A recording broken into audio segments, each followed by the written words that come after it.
એક સમયે કોઈ ધર્મઘોષ આચાર્ય હતા, તે સમયમાં એમનું વ્યાખ્યાન સાંભળવા માટે લોકો ગયા હતા. એમાં ઓસવાર કાંકરેજના કોઈ ગામનો એ પણ વ્યાખ્યાન સાંભળવા બેઠો હતો. અને એ સમયે ધર્મઘોષ મહારાજ જે હતા, આચાર્ય મહારાજ, એ અપરિગ્રહ પર ચર્ચા કરતા હતા. તો અપરિગ્રહ પર ચર્ચા કરતા એ મહારાજ સાહેબે કીધું આચાર્ય ભગવંતે કે તમે પરિગ્રહની કંઈક મર્યાદા બાંધો, જે બાંધવી હોય તે. તો બીજા શેઠિયાઓની વાત એ પ્રસંગમાં નથી, પણ આ ભાઈની વાત રહેલી છે, ઓસ્કાર ભાઈની. દરિદ્રમાં દરિદ્ર હતો. એને વ્યાખ્યાન સાંભળ્યા પછી એમ થયું કે ચાલો મહારાજ સાહેબ કહે છે આપણા માટે ઉપયોગી છે, તો અપરિગ્રહના નહીં પણ પરિગ્રહ પરિમાણના પચકા લઈ લઈએ. ગરીબમાં ગરીબ માણસ હતો. પહેલા એને નક્કી કર્યું કે 1000 રૂપિયા જેટલો પ્રમાણ રાખવો. શું કહો તમે એને? લિમિટ. તો એ ઊભો થયો હશે. માણસો તો હંમેશા બધે ઠઠ્ઠા મસ્કરીઓ તો કરતા જ હોય. તમારે ત્યાં ઠઠ્ઠા મસ્કરી બોલે કે બીજું કંઈ બોલો છો? હા, એમપીમાં ઇન્દોરમાં શું બોલો? કોઈ મજાક ઉડાવતો હોય એને શું કહો તમે? હે? તો વ્યાખ્યાનમાં એવા લોકો પણ આવ્યા હતા, મજા કરતા હતા એ ભાઈની.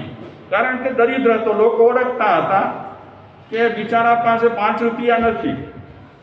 તો મહારાજ સાહેબને એણે વાત કરી કે હું 1000નું લિમિટ રાખું છું, 1000 રૂપિયા. મહારાજ સાહેબે કીધું તમે આજે ગરીબ છો, કાલે પૈસાદાર થઈ જાઓ, 1000ની ના રખાય. ધર્મ તો કેટલો સરસ છે, ખોટી રીતે ઝઘડતો નથી. મહારાજ સાહેબ પોતે સામેથી કહે છે આચાર્ય મહારાજ કે તમે 5 લાખની છૂટ રાખો, 1000ની.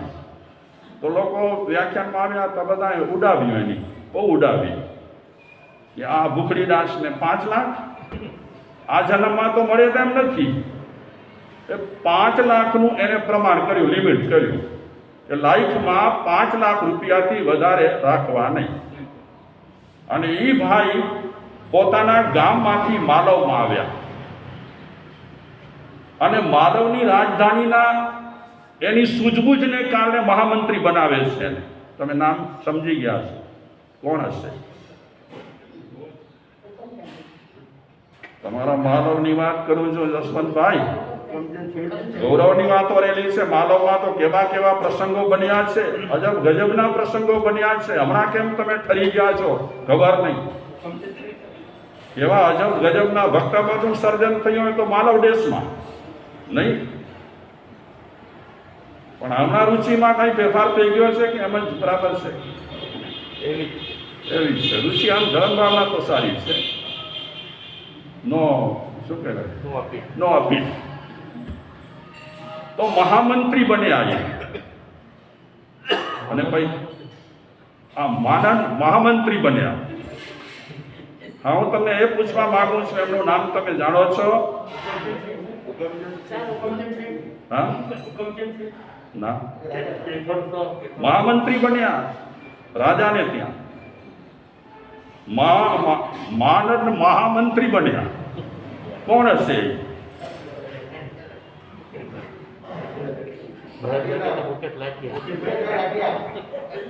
તમે હતા? નામ તમે સાંભળશો એટલે ખ્યાલ આવશે. અને એણે ભર જુવાનીમાં બ્રહ્મચર્ય વ્રત લીધા હતા, 35-36 વર્ષની ઉંમરે. માનવ દેશનું આ ગૌરવ છે. વ્યક્તિ હતો ઓસવાણ જૈન, બહુ પ્રભાવશાળી અને ધર્મમાં અતિ અને સ્નેહ હતો. હજી સુધી તમે નામ ન શોધી લાવ્યા? ના, હુકમચંદ નહીં. મહામંત્રી નથી બન્યા ક્યાં રાજાને ત્યાં. નામ કહી શકે તમે કહેશો હા બરાબર. માંડવગઢના મહામંત્રી. હા, હવે નામ માંડવગઢના મહામંત્રી પેથર શાહ. માલો દેશમાં ને પ્રેસિડેન્ટ સાહેબ કેવો ગૌરવ કહેવાય, કેવી વ્યક્તિ હતી. અરે એની તો કથા સરસ મજાની આવે છે. એના કપડાં કેટલા પવિત્ર હતા. કપડાં વસ્ત્ર પહેરતા હતા ને એ પવિત્ર હતા. અને તે સમયના રાજાની રાણીને તાવ ઉતરતો ન હતો. અને કોકે કીધું તમારા જેવાય કે મહામંત્રી પેથરસાના કપડાં ઓઢાડી દો, ગમે તેવો તાવ હશે નીકળી જશે. ઉતરતો ન હતો તાવ. અને મહામંત્રી પેથરસાના કપડાની માંગણી કરી, એ કપડાં ઓઢાડ્યા, ચપટી વારમાં તાવ નીકળી ગયો. આ પેથરસા હતા પવિત્ર પુરુષ. અને એને પરિગ્રહનું શું કર્યું? પરિમાણ કર્યું પરિગ્રહનું. અને 5 લાખ મહામંત્રી બન્યા પછી 5 લાખ ભેગા કરવા, એટલે ભેગા કરવાની અને પૈસાની જરૂર જ ન હતી. માગે તેથી ભાગે, ત્યાગે તેથી આગે. લાવ લાવ લાવ કહીએ ને છેટું ભાગે, પછી જવા નાખીએ, ક્યાં ને ક્યાં જવા નાખીએ. પણ માણસ જેમ જેમ ત્યાગે તેમ તેમ આવતું જાય. નિયમ છે હો. હા, ન માગી દોડતું આવે. આપણે નક્કી કરી આવે નથી માગવું, પણ અહીંયાથી નક્કી કરીએ તો, જીભથી નક્કી કરીએ તો ન ચાલે. આ મહામંત્રી પેથરસા પરિગ્રહ પરિમાણ નામ એવાના ગવાયો. બાકી પૈસામાં જે જાવા નાખે એના નામ ગવાય નહીં હો. ખાલી પૈસા ભેગા કરતા રહે. ઘણી વખત છે ને અતિ પૈસો ઈર્ષા પેદા કરે બીજા માટે. તમે ક્યારેક જલસા કરતા હો ને એકલા, અને સામે કોઈ જોતા હોય ને, તો એ તમારા માટે જલસા સારા નહીં. હા, તમે કુલ્ફી ખાતા હો સરસ મજાની કીર્તિભાઈ, અને સામે માણસ ટગર ટગર જોતો હોય, તો પેલા શું કરવું? બિચારો જુએ છે, પેલા એને આપી, આપણને ન મળે તો કાંઈ નહીં. ઘણા સુખ સુવિધાઓ છે ને ઘણી, જેને નથી મળ્યું ને એનામાં ઈર્ષા પેદા કરાવે, જલન. એટલે હંમેશા આપણે ત્યાં કહેવત હતી, મારા ખ્યાલ પ્રમાણે કચ્છમાં વધારે કહેવત હતી, પોતાનો ઘોર છુપાવીને ખાવું, ભભકા બહુ કરવા નહીં, એમ પેલા કહેવત. ત્યાંના કચ્છના મહારાજશ્રી પણ કહેતા હતા, બહુ ભભકા ન કરવા. અને બહુ આજે ભભકા તમે પર કરવા જાઓ ને, તો હમણાં ઇલેક્શન ચાલે છે, ખ્યાલ રાખજો. વધારે નજરમાં પડી ગયા, આવી ગયા, ઝપટમાં આવી જશો, વાર નહીં લાગે. અહીંયા ધર્મસ્થાનકમાં તમારે 5000 ખર્ચવા હશે તો પેટમાં આટી પડશે. અને આ લોકો ઇલેક્શન માટે 10, 20, 25, 50 લાખ રૂપિયા લઈ જશે. હોંશે હોંશે દેવા પડશે, પધારો પધારો પધારો. પાગલોની કાંઈ ખામી નથી. વાત આપણે કરીએ, આ પેથરસાનો પ્રસંગ આપણે વાંચીએ, ગૌરવ થાય કે આવા સમર્થ પુરુષો થઈ ગયા. અને માનવ દેશ માટે આ એક ગૌરવનો વિષય હતો. મહામંત્રી પેથરસા નાની ઉંમરમાં ધર્મમાં એટલા જ ચુસ્ત થઈ ગયા. અને મહામંત્રી બન્યા પછી 5 લાખ શું કરોડો રૂપિયા આવવા લાગ્યા.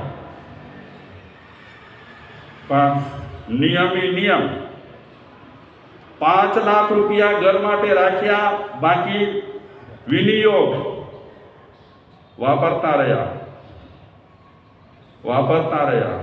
જે વાપરે એનું નામ રહે, જે વાપરે એનું નામ ગવાય, ગમાય. શું કહેવાય?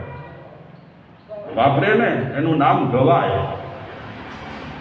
અને જે ખાલી રાખતો રહે અને સૂંઘતો રહે, એના નામ ગવાય નહીં, ગમાય.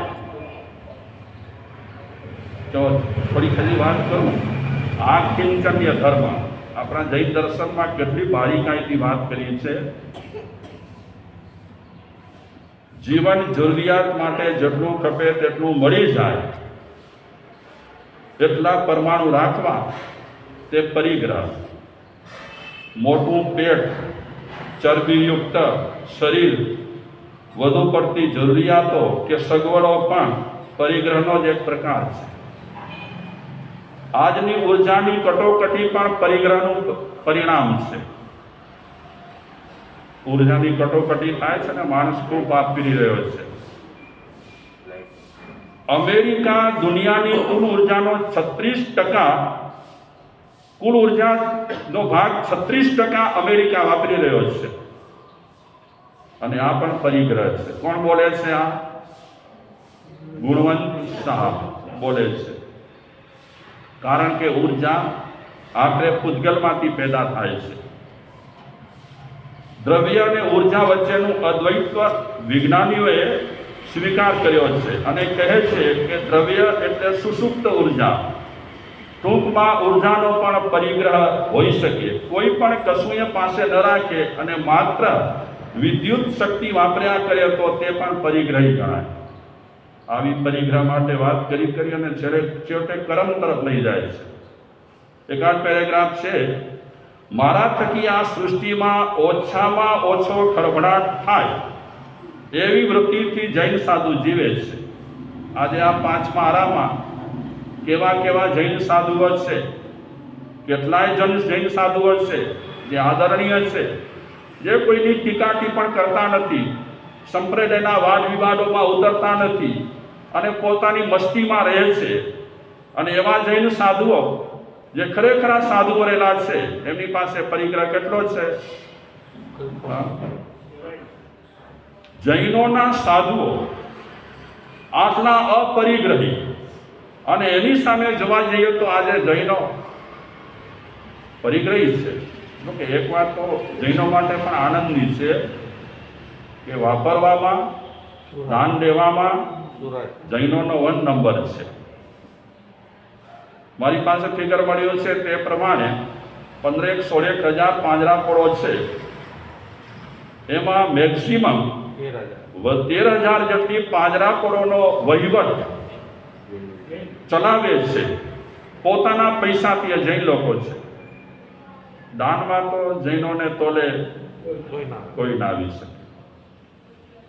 અને હવે જૈનો હોસ્પિટલો અને શિક્ષણ સંસ્થાઓ તરફ પણ વળ્યા છે કે મંદિરો જ્યાં જરૂર છે ત્યાં ભલે બંધાય છે, પણ જ્યાં મંદિરોની જરૂર નથી, બાજુમાં ખોટા મંદિરો ઊભા કરવા કરતાં આજે શિક્ષણ માટે કંઈક વ્યવસ્થા કરવી અતિ આવશ્યક રહેલી છે. બીમારીઓ જ્યારે માણસોની વધી રહી છે ત્યારે મેડિકલ ક્ષેત્રે પણ જૈનોનો ફાળો મોટા પાયે છે. એનો એ મતલબ રહેલો છે કે મહાવીર ભગવાનનો અપરિગ્રહનો વ્રત ઓછે વખતે અંશે પણ જૈનો સમજદારા પાડી રહ્યા છે અને પોતાના પરિગ્રહમાંથી ઓછું કરી રહ્યા છે. અમારા એક કચ્છના ઉદ્યોગપતિ છે, દર વર્ષે લગભગ 400 કરોડનું દાન કરે છે. 4 કરોડનો નહીં, હું બેભાન અવસ્થામાં નથી બોલતો, જે રીતે એમના મુખેથી મેં સાંભળ્યું છે તે રીતે કહું છું. દર વર્ષે લગભગ 400 કરોડનું દાન, અને એમાં પણ પ્રાય કરીને શિક્ષણ સંસ્થા, મેડિકલ ક્ષેત્ર, જ્યાં ખુદ પહોંચી શકતા નથી ત્યાં પણ એમના નામની હોસ્પિટલ બંધાતી હોય કે હોસ્પિટલ ચાલતી હોય.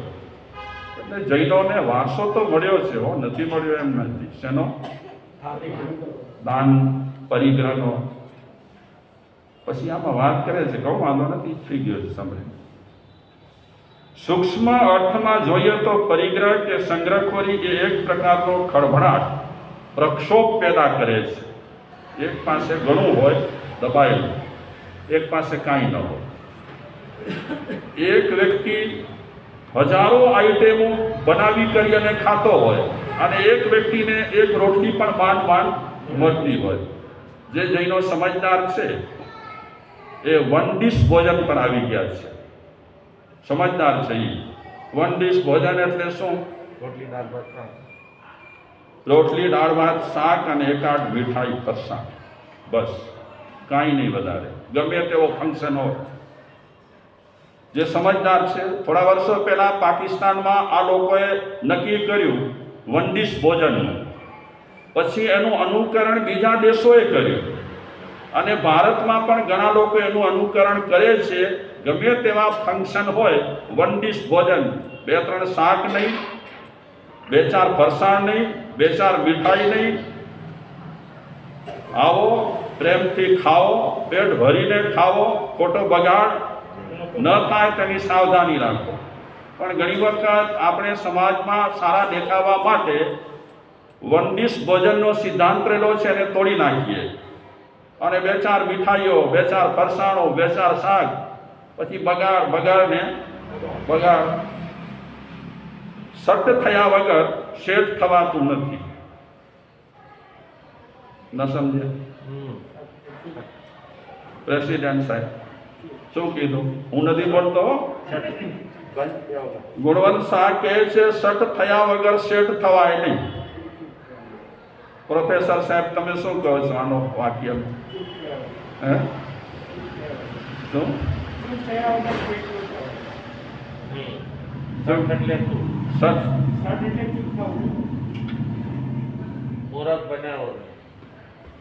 સઠ્ઠતા આપણે ન કહીએ, સઠ્ઠતા કરે છે. સઠ્ઠતા એટલે લુચ્ચાઈ, છેતરપિંડી. એટલે સઠ્ઠ થયા વગર શેઠ થવાય નહીં. સાચું છે? બોલો ને કાંઈ. હા, ખોટું છે?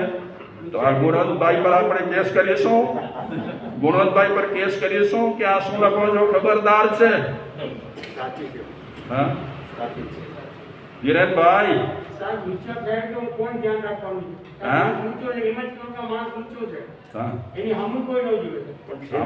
અલગ વાત છે. શું કામ ઊંચા થવાનું કે લોકો આપણી સામે ન જુએ? પણ આમ હકીકત છે ને, પૈસાદાર આમને આમ થવાતું નથી. હવે એની ચર્ચા આપણે બહુ કરવા જઈએ સારું નહીં. અમે તો આશીર્વાદ આપીએ કે ખૂબ પૈસાદાર થાઓ, પણ વહેણ રાખો. ઝરણાની જેમ એ પૈસાને વહેતા રાખો. એનો અભિમાન ના કરો. ઉદ્ગલ છે, એક દ્રવ્ય છે, એક પરમાણુ છે. વિસર્જન થતાં વાર નહીં લાગે. તો એના પર આપણે થોડી કર્મની શૃંખલા કઈ રીતે જન્મે છે આ પરિગ્રહમાંથી, એની વાત ગુણવંત શાહ બહુ સચોટ રીતે કરે છે. વિશેષ વિચારીશું. અત્યારે આટલું જ.